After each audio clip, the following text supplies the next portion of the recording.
today's vlog, magluluto tayo ng tinolang manok. So, ito yung ating mga ingredients. Dahon ng malunggay, papaya, siling haba, luya, bawang, sibuyas, chicken cubes, seasoning, pamintang durog, asin, at ang ating manok. So, start na tayo guys.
Ayan guys, tapos na tayong maghimay ng ating dahon ng malunggay at paghiwa ng ating mga likado.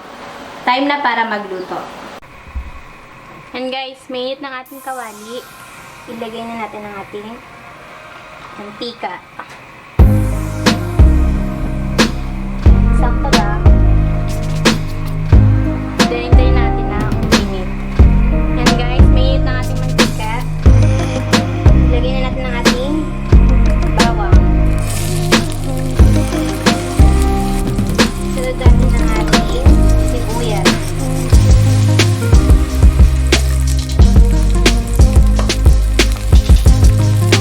At ang ating luya. Hintayin lang natin konti na pag-brown. Ayan guys. Brown na siya. Ilagay na natin ang ating manok.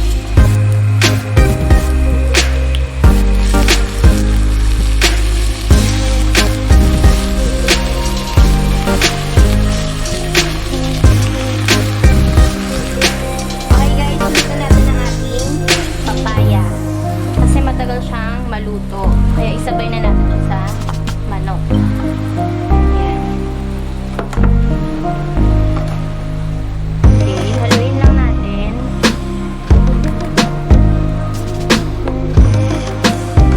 And then, maglagay na rin tayo ng tubig. Depende sa inyo guys kung gaano karami ang inyong isasabaw. Ayan.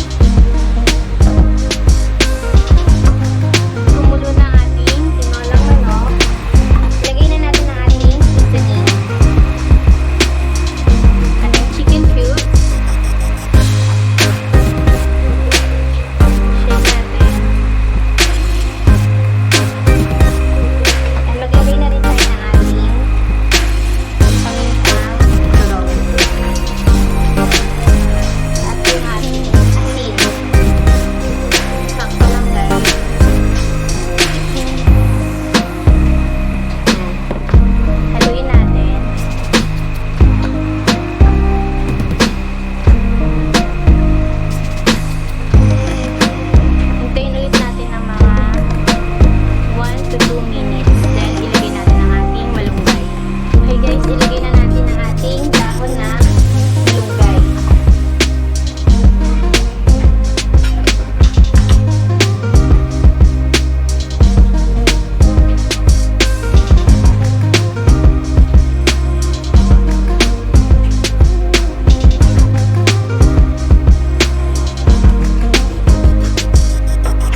siling haba.